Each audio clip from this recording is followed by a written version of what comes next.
Hi, Petra. Thank you very much for joining us today. And we're here on our projects channel, and we're looking to obviously learn a little bit more about your work, your artistic journey, your background, and the kind of art that you do, and obviously the meaning behind your artworks.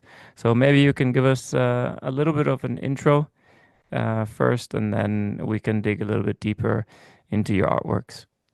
Okay, thanks for having me. Yeah, Petra de Vlas. I live up in North Queensland, Australia, in the tropics. Um, I'm from down south, it's down when I say down south, Victoria, but I live in the tropics now, and I paint large scale ocean works. Um, they're either resin, high end resin, or a satin finish, and they're all very three-dimensional. They're quite sculptural, like pretty much sculpt either rocks or reef type formations, and then I paint on that with liquid, pretty much liquid paint, being like water. And I try and sort of mimic the elements in nature to create nature again, but on a board. So I use gravity for channels and to move the paint across the board. I use fire, like with a blowtorch, to create organic sort of very random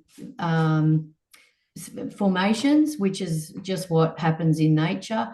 I use force, like force with water or force with air, like airbrush or hair dryer or a blower. That helps with how just in nature how you get ripples or waves and all the different. I try and mimic basically nature with the elements of. That's pretty much how I paint. I know it sounds a bit weird, it's very unconventional, but if you, that's the best way I can explain it. So I do use brushes with detailing with waves and light on rocks, and to try and bring up Great Barrier Reef scenarios. Yeah, I should mention I live right very close to the Great Barrier Reef, so I'm very inspired by this part of the world, the oceans in this part of the world. Or do you have a passion for the ocean or nature in general? Or Well, everyone does. I think there's hardly anyone that would say no to that. That's sort of obvious. Everyone loves the ocean, but to be quite frank, it was that I wanted to. I used to be a wildlife artist, and I was sort of making a name for myself with wildlife. Um, but then I landed in a situation where I wanted to make myself a professional artist. I wanted to earn like it be my main income. And there's a very big difference between painting detailed wildlife art and trying to make a living versus like I pretty much went down the track of I live on a tour in a tourist mecca where people come to look at the Great Barrier Reef and experience it, and it just made sense to me to start painting something that's more sellable, and it just took off from that. And at the end of the day, I never get bored from it because it's so it's endless. There's so many different colors, formations. There's so many different scenes that, and it's such a big subject that it just doesn't die. Because I think a lot of artists you would encounter, you do get a bit. You can't just keep painting the same thing over and over. You get sick of it, even if it's selling. You get sick of it. So, but this particular subject just is endless. So I sort of hit the jackpot there, and it's taken off into like, yeah, me selling this work here locally in the galleries, in online, and also then licensing my work as prints. So it sort of just got bigger and bigger, and it's I've stuck with this particular subject and called myself an ocean artist because it's working so well. do you enjoy more kind of taking this route? as opposed to the wildlife, or do you enjoy both equally? Obviously, this with this route, you have a little bit more. I don't want to say freedom, but a little bit more alternatives in terms of what you're doing. It seems like you're using just so many different tools and techniques and rocks and blowers and fire, and it just seems quite interesting and unique and fun at the same time, but a little bit more challenging in terms of obviously starting a piece and finishing it. I can Mm. totally imagine that, and obviously I can also imagine you starting a piece and kind of steering it at a completely different direction since you have so many elements involved. But do you generally like more the wildlife side of things, or actually creating these kind of multi piece artworks or so? I miss it. I definitely miss it. And obviously, I can do it whenever I want, just, as a hobby or as a something I can always pick up and do it. But I did incorporate a little bit of wildlife into sculpture earlier on in my career. But you sort of you need to go where things are successful. When things are selling, that's where you go. That's what, it takes you on that road. You don't sort of, as a professional, you have to keep putting bread and butter on the table. So you go where things are going well. And luckily for me, it's like I said, it's endless, and you just nailed it. It's challenging, it's exciting, new and exciting things are always happening. So it's just a no-brainer. It's just silly to do anything else. And particularly when I've spent so many years um, sort of developing my own unique style or my own ways of doing things, you'd just be silly to give that up. It would be a silly thing to put so much time and effort and evolve it so far to then go, oh, I'm sick of this, I'm going to do something else. So particularly when you've got orders, I mean, well, that's just a no-brainer. But yeah, if there was more time in the day, more days in the week and month, I would definitely want to branch out. And maybe I do, maybe I get to the point where I, get help and I'm able to do more of other different things like wildlife art. But for now, I'll stick with what keeps me going and what keeps me challenged and keeps evolving. I don't think it'll stop evolving, to tell you the truth. I mean, you're talking about the ocean. Yeah. What do you Mm. enjoy most about doing you obviously said it keeps evolving, but is there a particular part about creating all of this that you enjoy? Is it more the feeling whilst you're doing the art, the creativity behind it, kind of the message that you're obviously trying to convey to your viewers, or what do you enjoy the Yeah. most out of everything? Well, I love conceptual art, but obviously it is what it is. It is you can see what it is. It's in between realism and impressionism, I think, because some are a bit more abstract than others, and some are quite like you're just hovering over an aerial scene. But I do really. Sometimes I'm out there and it's like I have a big paint day and I'll be doing a pour. That's my favorite, is when I've done the sculpting, I've put down the base of where I think what I think is going to be, or what I want it to be, and then mixing the paints and actual, this is where it really comes alive. And that can really tire you. Like I can be doing that and I'll end up doing that for a few hours. You've got to remember, I'm in the tropics here. It's usually pretty hot, and it's a big shed out the back, so it's hot, and you get pretty tired, and it really drains me. And I'm using, fire it's full on. There's a lot of things happening through my head, and I end up coming inside and having to. I know it sounds crazy, but having to have a little nana nap and lie on the couch and sometimes for an hour or so, because I just get so exhausted. And sort of that just goes to tell, sometimes I really, wake up from that and think, it really is like crazy what I do sometimes. It's so full on. Like I don't, you get so, it's not like, it's not like you've got a glass. Some people think this, like, oh, you're so lucky you're an artist. You just flutter around with a glass of wine, and you just touch it here and a touch there, sort of thing. It's not like that. When I'm creating those boards and I've got the big paint days, I'm really structured. I've prepared already. Like I said, the sculpture's taken days to organize and to dry and to touch up and whatnot. And then the actual water coming on, like I said, is when it sort of comes out all in front of you, and sort of it's sometimes it takes the course of its own, and you're like, whoa. And sometimes I feel like I didn't even paint it.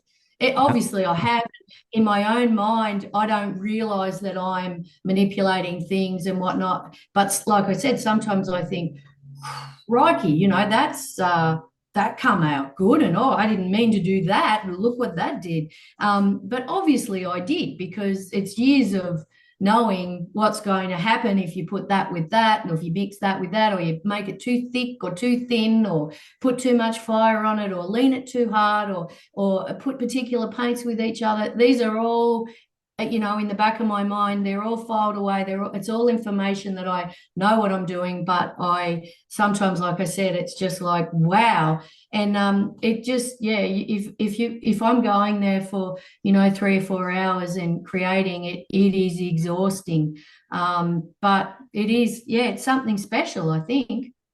Do you have a particular plan because you mentioned you putting pieces together, and when you start a piece, is it like, okay, I know this is kind of how it's going to look like, and that's how I kind of want to set it up? Or do you kind of just go with be spontaneous about it and just kind of start putting pieces, or where they obviously your approach Mm, is a little bit more unique than your typical artworks and your typical paintings and yeah. whatnot.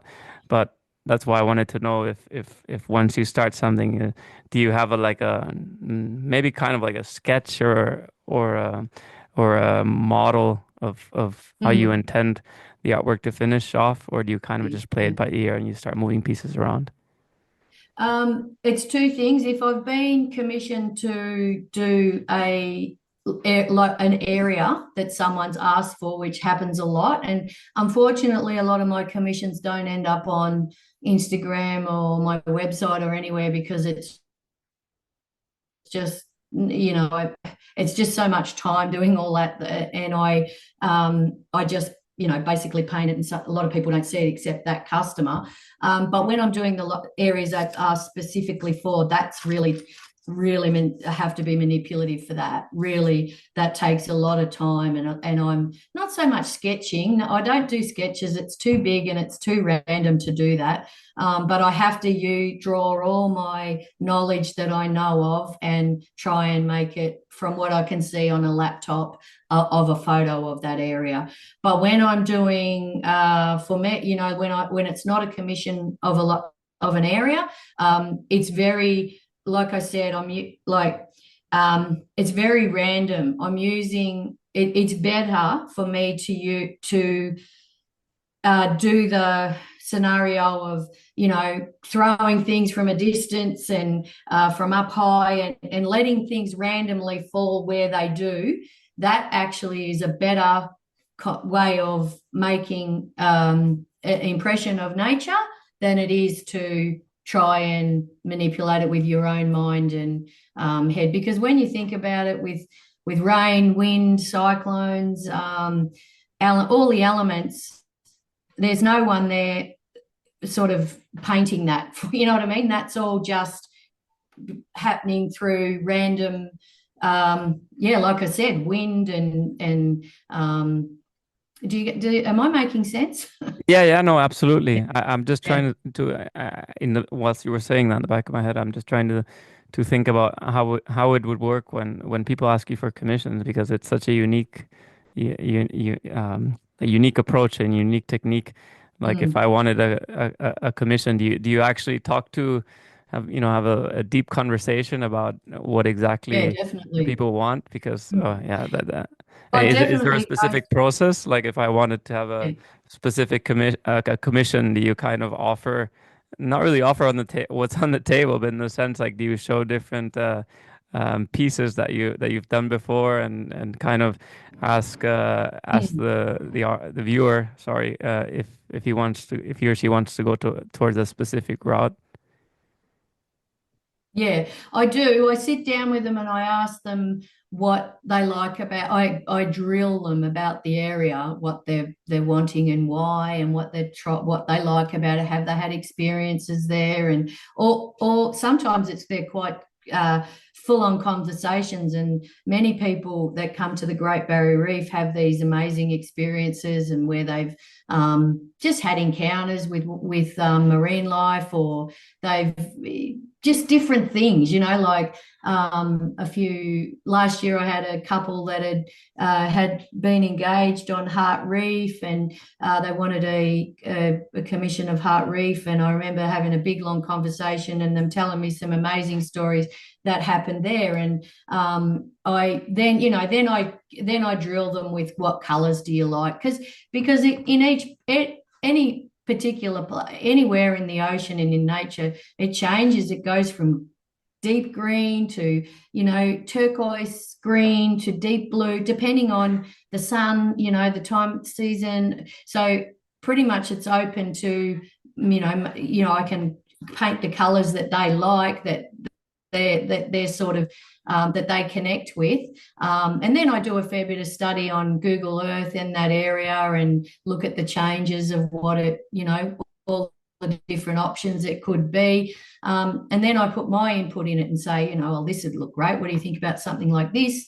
And I pretty much always I work a bit different than most some artists with commissions. I never take deposits or anything like that. I always present, and I try and hit the mark and always then present. And after that we that's when they that's when they take it or not, because there's too much pressure on me to do the conventional scenario with commissions.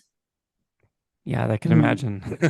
There's so many elements always involved there. Yeah. And Yeah. if I were to ask you, Petra, what is there a specific meaning that you would like most of course, all your artworks are completely different in terms of variations, but is there a particular meaning that you would like to have to convey to most of the viewers that are obviously experiencing a lot of your works, or is it kind of more up in the air, whatever they feel like taking away from your artworks, or and also is there a particular kind of uniformity in terms of that a lot of viewers maybe look at your artworks and say, oh, that makes me feel like this, or that gives me a sense of this, or Mm. that reminds me of this, or is there any kind of symbolism or any kind of thing Mm. that you get frequently from your viewers? Mm. Well, I think I'm painting the ocean because my connection there, but I don't think I'm the Lone Ranger there. I think so many people love. I've sort of thought about the scenario of they just people just love floating in the water in a nice shallow cay, with beautiful turquoise water, or even in a river or anywhere. They just love that fresh feeling. And I think that when you look at ocean art, or I think that I get the impression that that's what people connect with. So there's no big conceptual scenario with anything of my art. It is what it is. And but I love the idea, and I think this is what happens because all the people I speak to that come to the studio, and they like it, just the love for the ocean is so big that they just want that on their wall in their house. They have those great experiences with wherever they've been. It might not be the Great Barrier Reef, it might be somewhere, in Florida, or wherever, in a river, in a lake, in a dam, but they just love water and color. And yeah, I think that I'm lucky that I'm painting such an awesome subject. And it's easy to connect with. So, there's some of my licensing stuff that goes into a bit more abstract and textual, but mainly it's ocean and color. And I think, like I said, people just connect with that feeling clean and cool, shallow water. Yeah, psychic of it, I suppose. And is If there that any makes sense. particular what's your biggest challenge as an artist, or at least for kind of creating this unique concept of art? Is there any particular challenges that obviously you can highlight, or your biggest challenge of all, as an artist? Um, well, managing yourself, that's pretty big. And I think a lot of artists would connect with being reasonably crazy. No, not crazy. Just, we're a certain way. There's managing yourself's a big one, but I'm getting good at that. Uh, um, marketing and that in the studio, that's awesome. I love that part of it. I don't. Of course, I have challenges moving into new and new things, new work, but not. It's more marketing and dealing with people that are you're selling your work to, not customers.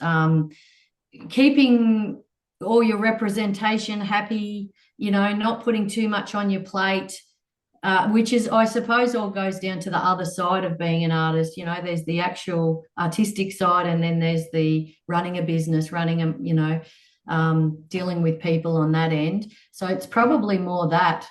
Mm. Are there any specific artists that you were inspired by, or that maybe you are drawn to, or that maybe made you take this particular route? Yeah, every artist, like it can be any and every artist. You just scroll on Instagram, and my Instagram's only art, and I only get art on my feed, other people's art. And I just love looking through anyone, from a brand newie that's got three posts to someone that's got, a million viewers, like, or followers, and it's completely established. It doesn't matter. Like that feed, I don't have to spend long on. I can spend 2 seconds on that and then go, oh, got to go in the studio.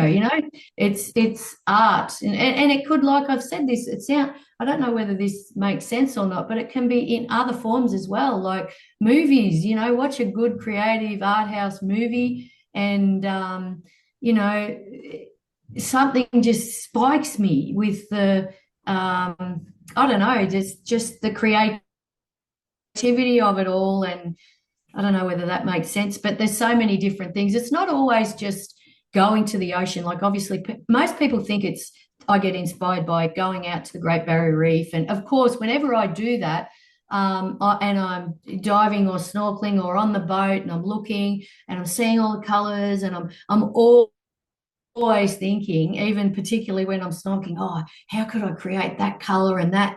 I'm always thinking. It's nearly like you're not even there relaxing or doing what you're meant to be doing, which is just swimming along, looking at the fish. I'm always looking at the colors and the textures, and I can't unwind myself from doing that. But it's actually art that inspires me more than anything. It's not the subject that I'm doing. It's the forms that you can create, looking at what other people can do and going, oh, wow, that's amazing. That's what inspires me the most. Are there any specific sizes that you like to work with more than, I mean, how big are you most? Because obviously and that's probably my next question, because do you like painting in a certain size? I mean, are they quite big? Obviously, you have, again, and Yeah. I always highlight that you have a very unique concept. But how big are most of your works? My pretty much standard size is 2 meters by 1 meter. But then I put those together and make a 2 by 2 meter, or I've got another board that's quite popular in the galleries that's even bigger than that, 2.4 by 1.2. And the bigger the better for me. You can just make more impact with a bigger painting. and it's the ocean, you know, how big the ocean is. So the bigger the better for me. Do you But in struggle a little? saying Yeah, go ahead. they're harder to deal with because they're Yeah. bigger. You know, you've got to store them. If you're sending them, it's more, you know, more expensive. They're more expensive to create. So they come with their challenges, but they're by far the most impactful artwork. Do you struggle a little bit kind of showcasing the bigger pieces digitally, especially in today's world where obviously, it's such a big component with social media, Instagram, and, and Mm. even like, for example, at least the outdoor showcases that we do, that a lot of it is on digital. So it's a little bit harder to obviously, know exactly how big how big and how impactful, certain artworks Things are. are. Is that something that you struggle with a little bit in terms of showcasing your works? I struggle with showcasing my work full stop because I've got gallery representation that the pictures just go straight to the gallery, Yeah. and my licensing. I don't, you know, there's so many different images. I don't get them all online. It's probably one of my problems is I'm not good at um, yeah, promoting on Instagram. But that's because I'm doing what I'm doing is working, and Instagram it does do so well, and it's something I want to really focus on in 2000, this next year coming, and get better at it. But what you've pretty much just nailed it just there. It is hard, and it's hard for me. I can't do it on my own because there's such big boards. They need to be hung up. I need to stand back. I need to get video to show the texture. It can't be a snapshot because people just can't understand it from one shot. It's got to be pretty much a shot from each angle, a video running over everything. And that is so much work to promote, one piece, but it's part of the game. I Yeah. mean, it certainly is, but on the other hand, I think that with the type of artwork that you're creating, I think you can create some really eye-catching videos. I think that would be really, really interesting to see more of those. It's Lastly, time. Petra, yeah, go ahead. It's time. It is It's time, time. It absolutely. just time is money in if you're running a business, and And especially when you're the one that's creating the got to do it. artworks, Yeah. right? Yeah, Yeah. absolutely. Um, Lastly, I wanted to ask you, as far as showcasing your work goes, is there anything in particular that you want to highlight that you enjoy about projects, and also maybe something in particular that you would also like to see more of from our gallery? Um, no, I think it's an awesome platform for all artists to showcase their work on. Like I've seen some really prominent artists, and actually, that's what yeah, that's what really got my attention is when you've got prominent artists that you're promoting, that that's a real endorsement for you, you know. Thank you. So I know you've got from everything from, yes, you someone in 5 minutes to someone that's been doing it professionally for many, many years, which is great. So it's all inclusive. But yeah, I think that I just think you've got a nice outfit. It's very professional. I like the fact that you only showcase the really good stuff on your feeds. It's just, yeah, yeah, like I said, it's a good outfit. Yeah. Thank you, Petra. Really appreciate it. And lastly, do you have anything coming up on your end? Any particular exhibitions or anything aside from a projects ecosystem that you're doing that maybe we can let some of the viewers know? No, I was just at Miami Week with you Yep. guys, and I need to promote that. And yeah, I've got a island here, Fitzroy Island, that I'm got work going Thank you over. very much again, Petra. It's been great learning more about your art. Looking forward to working closer with you in the near future, and of course, Yeah. more showcases to come. All right, that sounds awesome. Well, I'll wait and have a look at